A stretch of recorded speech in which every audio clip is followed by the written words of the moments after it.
اسی کمرے میں ہڈیوں کا علاج ہوتا ہے. آج تک آپ نے کبھی ڈاکٹر سے نہیں کہا کہ آنکھ والے ڈاکٹر میرے سر کا علاج کر دے, اور ٹانگ والے ڈاکٹر میری چھاتی کا علاج کر دے, آپریشن والے ڈاکٹر میرے دانت کو نکال دے. آپ نہیں کہو گے. آپ کو بھی معلوم ہے, مجھے بھی معلوم ہے کہ سر کا ڈاکٹر الگ شعبہ ہے, دانت کا الگ شعبہ ہے, چھاتی کا الگ شعبہ ہے, ٹانگوں کا الگ شعبہ ہے, آپریشن الگ شعبہ ہے. یہ سب کے سب ڈاکٹر ہیں, سارے گیزٹڈ افسر ہیں, لیکن ان کے شعبے الگ الگ ہیں. آپ سب کو اگر یہ معلوم ہے تو پھر مدرسے والوں کو آپ کیوں کہتے ہو کہ آپ حافظ بن گئے, وکیل کیوں نہیں بنے؟ آپ قاری بن گئے, ڈاکٹر کیوں نہیں بنے؟ آپ عالم بن گئے, انجینئر کیوں نہیں بنے؟ اور جس طرح ایک ہی ہسپتال کے نیچے تمام شعبہ جات ہے اور ڈاکٹر سارے ڈاکٹر افسر ہے, کسی ڈاکٹر کے اندر ہسپتال والوں کی نظر میں کوئی فرق نہیں ہے. سارے معزز ہیں, سارے مقدس ہیں, اعلیٰ مقام والے ہیں, اور سارے اعلیٰ قسم کے آفیسر ہیں. کان کا جو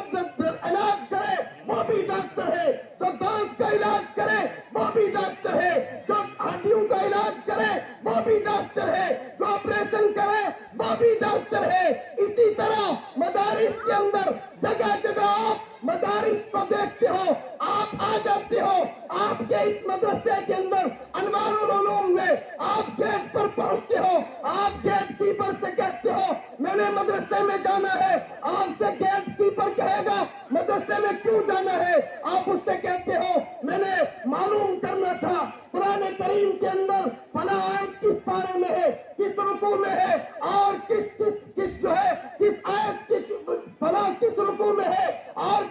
کس پارے کے اندر ہے. آپ سے کہے گا گیٹ کیپر کہ آپ چلے جاؤ کمرہ نمبر 20 میں چلے جاؤ, حافظ صاحب بیٹھے ہیں, آپ کو بتا دیں گے قرآن کی یہ آیت کس پارے میں ہے, کس رکوع میں ہے, اور اس پارے اس آیت کے اندر اور کیا چیزیں ہیں. آپ آتے ہو گیٹ کیپر کے پاس, آپ کہتے ہو میں نے مدرسے میں جانا ہے, وہ آپ سے کہتا ہے کام کیا ہے, آپ کہتے ہو میں نے پوچھنا ہے قرآن کریم کی فلاں آیت کے اندر اخفاء کہاں ہوتا ہے, اظہار کہاں ہوتا ہے, اور ادغام کہاں ہوتا ہے, اظہار شفی کہاں پر ہے, ادغام شفی کہاں پر ہے, میم تام کہاں پر ہے, اور اسے ناقص کہاں پر ہے. وہ آپ سے کہے گا کمرہ نمبر 20 میں چلے جاؤ, وہاں قاری صاحب بیٹھے ہیں, آپ کو بتا دیں گے اس آیت کے اندر اخفاء کہاں ہوتا ہے, اظہار کہاں ہوتا ہے, ادغام کہاں ہوتا ہے, اقلاب کہاں ہوتا ہے. آپ گیٹ کیپر سے کہتے ہو میں نے مدرسے میں جانا ہے, وہ آپ سے پوچھتے ہیں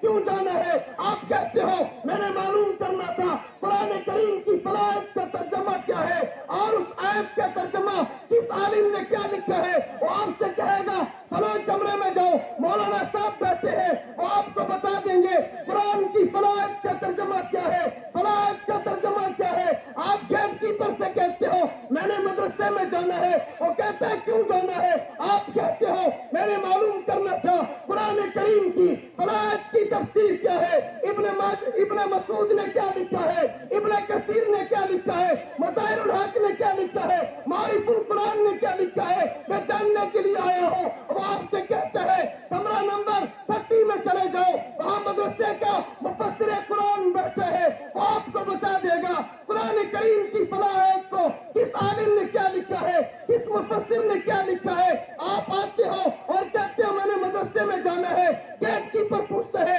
آپ نے کیوں جانا ہے, آپ کہتے ہو میں نے مدرسے میں اس لیے جانا ہے, میں نے پوچھنا تھا قرآن, میں نے پوچھنا تھا کہ فلاں حدیث کس کتاب کے اندر ہے, ابن ماجہ میں ہے یا بخاری میں ہے یا ستہ کی کس کتاب میں ہے, میں نے یہ پوچھنا تھا. وہ آپ سے کہے گا کمرہ نمبر 20 میں چلے جاؤ, وہاں مدرسے کے محدث بیٹھے ہیں, وہ آپ کو بتا دیں گے کہ فلاں حدیث کس کتاب میں ہے, یہ حدیث حسن ہے, یہ حدیث ضعیف ہے, یہ حدیث مسلسل ہے, اور یہ حدیث بخاری کے اندر ہے یا ترمذی میں ہے یا ابن ماجہ میں ہے یا مشکات میں ہے یا ابو داؤد میں ہے یا کسی اور کتاب میں ہے. آپ چلے آتے ہو اور کہتے ہو میں نے پوچھنا اپنے آپ کے مدرسے میں جانا تھا, آپ سے گیٹ کیپر کہتا ہے کیوں جانا تھا, آپ کہتے ہو میں نے معلوم کرنا تھا. آج میں نے کرم لگا کر کے